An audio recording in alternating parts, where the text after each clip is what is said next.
Alhamdulillah, Alhamdulillah nahmaduhu wa nasta'inuhu wa nastaghfiruh wa na'udzu billahi min shururi anfusina wa min sayyiati a'malina. Man yahdihillahu fala mudilla lahu wa man yudlil fala hadiya lahu. Asyhadu an la ilaha illallah wahdahu la syarika lahu wa asyhadu anna sayyidana wa nabiyyana Muhammadan abduhu wa rasuluh. Allahumma shalli wa sallim ala sayyidina Muhammad wa ala ali sayyidina Muhammad. Kama sallaita ala sayyidina Ibrahim wa ala ali sayyidina Ibrahim. Amma ba'du. Fa ya ibadallah, ittaqullaha haqqa tuqatih wa la tamutunna illa wa antum muslimun. Qala Allah Ta'ala fi kitabil karim, a'udzu billahi minasy syaithanir rajim. Bismillahirrahmanirrahim. Wa minan nasi may yaqulu rabbana atina fid dunya hasanah wa ma lahu fil akhirati min khalaq.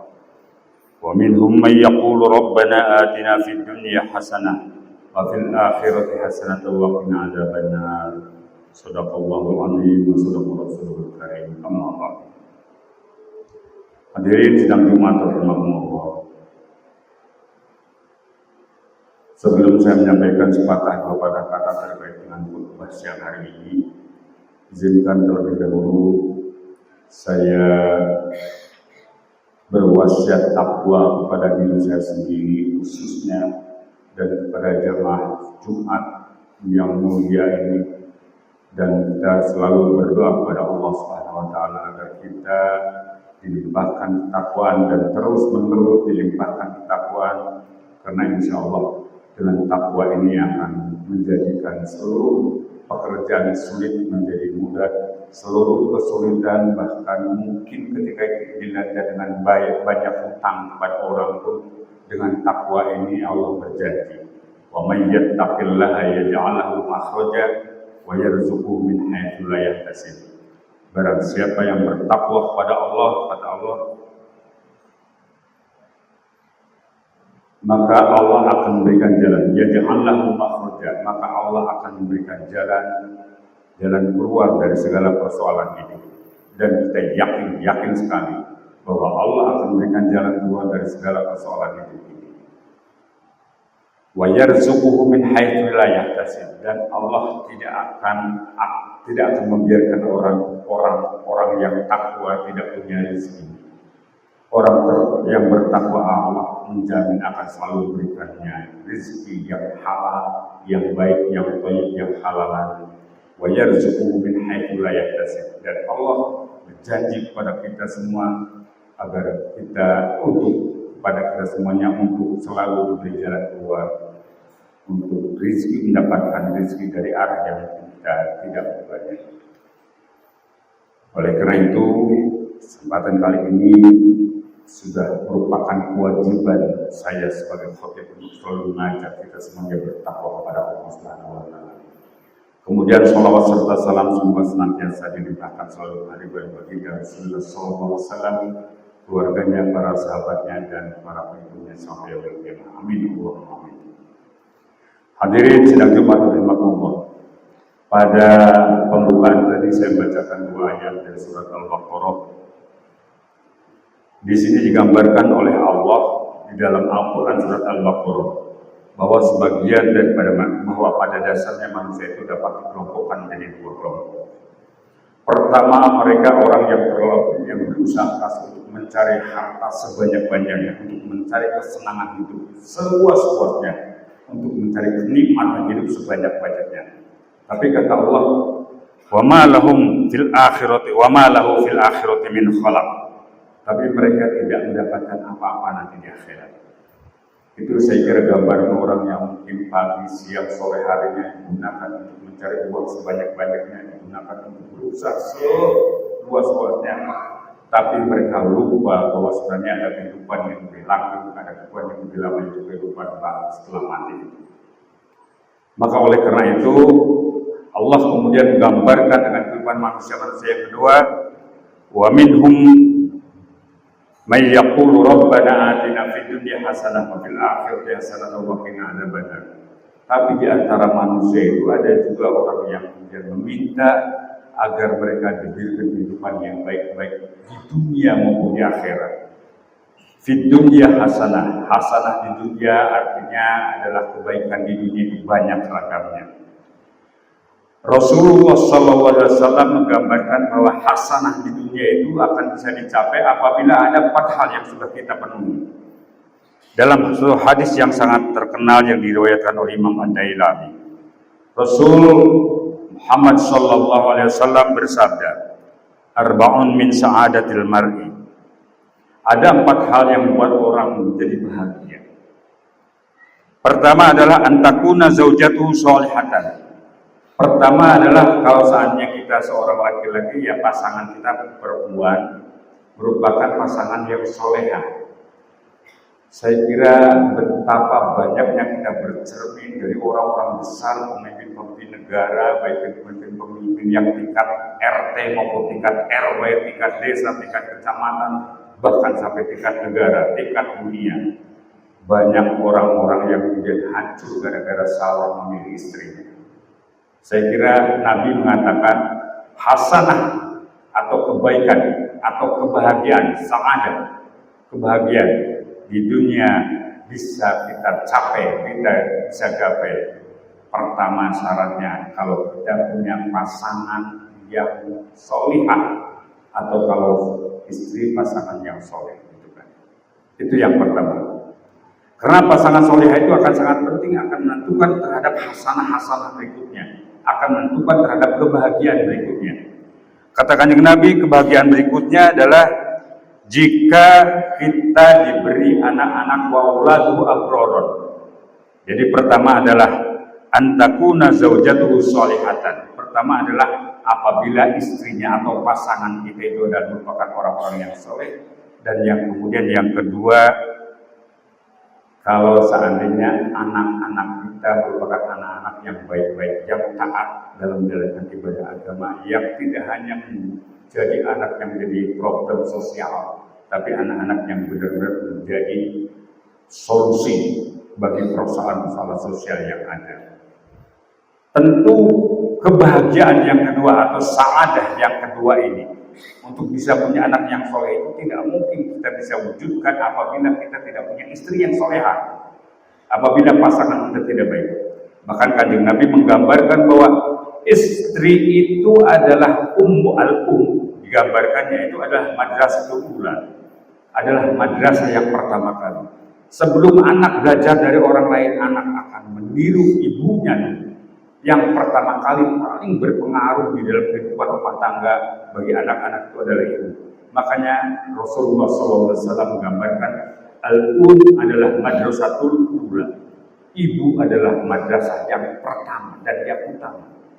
Nah, oleh karena itu sekali lagi, pasangan yang baik, pasangan yang solehah itu akan menjadi penyebab munculnya anak-anak yang soleh pula. Maka kemudian sekali lagi, pertama adalah istri yang salehah atau pasangan yang saleh-salehah. Yang kedua adalah anak yang baik-baik. Banyak orang tua yang jatuh namanya gara-gara anak. Mungkin di Indonesia juga saya kira banyak kita bercermin bagaimana orangnya amburadul dulu. Orangnya kemudian jatuh, bukan hanya jatuh, kepangkatannya saja sampai bahkan mungkin hartanya juga habis. Karena anaknya mungkin yang satu dilanda narkoba, yang satu senang judul dan sebagainya. Jadi sekali lagi, anak yang soleh itu akan buat kita menjadi bahagia. Oleh karena itu sekali lagi, yang belum punya pasangan, hati-hati dalam memilih pasangan. Hati-hati dalam memilih pasangan, karena pasangan yang solehah itu akan menjadi jalan bagi terciptanya atau terwujudnya anak-anak yang soleh. Yang ketiga, kata Kanjeng Nabi, wa khulafa'uhu sholihina, dan lingkungan pergaulannya adalah orang-orang yang soleh pula. Jadi kalau seandainya kita ingin bahagia hidup di dunia maupun di akhirat, maka pertama tadi saya kira perempuan atau istri yang solehah, yang kedua anak-anaknya yang baik-baik, yang ketiga adalah lingkungan khulafa, mukhalif kita, teman-teman akrab yang kita gauli, itu harus merupakan orang-orang yang soleh. Maka sekali lagi, marilah kita ciptakan individu-individu yang baik. Jangan sampai kita tidak menciptakan lingkungan yang baik gara-gara individu-individunya mereka. Saya kira lingkungan sosial itu akan menjadi baik kalau memang ditunjang oleh individu-individu yang baik. Sekali lagi, untuk menciptakan individu-individu yang baik, maka kita harus ingat akan sabda Rasulullah SAW, "Man sanna sunnatan sayyi'atan falahu ajruha wa ajru man amila biha, wa man sanna sunnatan hasanatan falahu ajruha wa ajru man amila biha."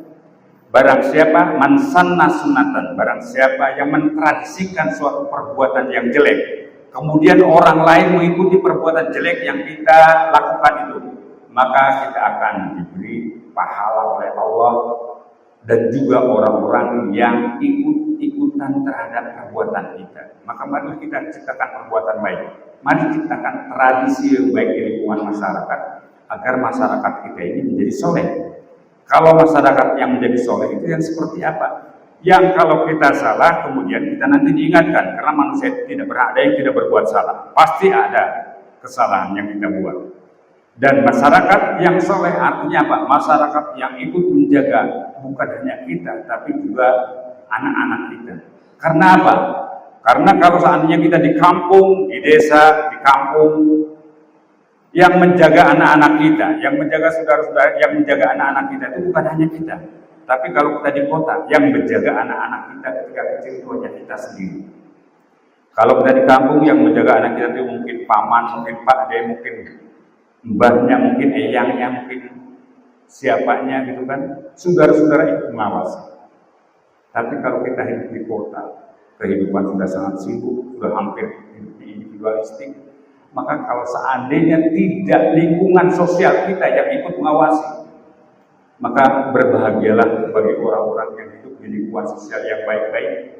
Karena itu kata Kanjeng Nabi merupakan salah satu kebahagiaan yang kita capai, termasuk salah satunya adalah ketika kita hidup di lingkungan yang baik-baik dan teman kita pun menjadi orang-orang yang soleh. Itu yang ketiga. Yang keempat kata Kanjeng Nabi, wa ayyakuna rizquhu fi baladi, dan hendaknya rizkinya itu ada di kampungnya. Maksudnya rizquhu ayyakuna fi baladi ini maksudnya tempat penghidupannya itu tidak jauh dari tempat tinggalnya. Saya tidak bisa membayangkan kalau seandainya kita harus mendapatkan uang 10 juta per bulan saja harus ke Malaysia. Saya tidak bisa membayangkan kalau kita harus mendapatkan uang 20 juta sebulan saja kita harus ke Jepang, harus ke Korea. Kita jauh ke sana. Mungkin dia kita mendapat pengalaman, tapi dalam rangka berkeluarga saya kira itu tidak baik. Apalagi kalau seandainya kita sudah berkeluarga, hidup jauh dari keluarga, mungkin anak-anak kita tidak terjaga, istri kita tidak terjaga, keluarga kita tidak terjaga. Maka sekali oleh Rasulullah digambarkan bahwa kebahagiaan itu seandainya kita punya rezeki dan kita ke tempat sumber rezeki itu tidak jauh. Itu adalah sebuah kebahagiaan. Jadi sekali lagi, doa yang selalu kita panjatkan seperti yang diajarkan oleh surat Al-Baqarah ayat 201 tadi, Rabbana atina fid dunya hasanah. Ya Allah, mintalah kami kebahagiaan di dunia dan di akhirat juga. Wa fil akhirati hasanah wa qina adzabannar. Ini termasuk salah satu penopangnya, yaitu 4 hal tadi. Pertama adalah istri atau pasangan yang soleh, yang kedua anak yang baik-baik, anak yang soleh-soleh, anak yang taat, yang ketiga khulafa'u sholihina, teman-teman dekatnya juga, kumpulan-kumpulan orangnya juga orang yang baik-baik, dan yang terakhir tempat penghidupannya tidak jauh dari tempat tinggalnya. Mudah-mudahan mungkin bagi kita yang sekarang menjalani kehidupan, yang sedang menjalani kehidupan, mudah-mudahan Allah memberikan keempat hal ini dalam diri kita. Dan saya kira kalau keempat hal ini sudah kita capai, maka insya Allah kehidupan kita akan sangat bahagia. Amin. Allahumma amin. Barakallahu li wa lakum fil Qur'anil azim wa nafa'ani wa iyyakum bima fihi minal ayati wa dzikril hakim. Taqabbal minni wa minkum tilawatahu innahu was-sami'ul alim.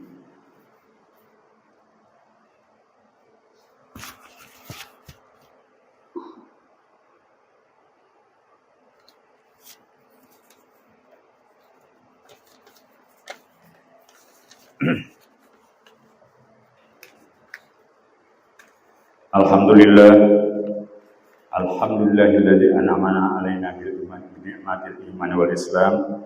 Asyhadu an la ilaha illallah wahdahu la syarika lahu wa asyhadu anna sayyidina Muhammadan abduhu wa rasuluh. Allahumma shalli ala sayyidina Muhammad wa ala ali sayyidina Muhammad kama shallaita ala sayyidina Ibrahim wa ala ali sayyidina Ibrahim wa barik ala sayyidina Muhammad wa ala ali sayyidina Muhammad kama barakta ala sayyidina Ibrahim wa ala ali sayyidina Ibrahim fil alamin innaka Hamidum Majid. Fa ya ibadallah usikum wa nafsi bi taqwallah faqad fazal muttaqun. Wa'lamu anna Allah ta'ala amarna bi amrin 'azim. Amarna bis salati wa taslim ala sayyidina Muhammadin al-karim. Faqala inna Allaha wa malaikatahu yusholluna 'alan nabi ya ayyuhalladzina amanu shallu 'alaihi wa sallimu taslima.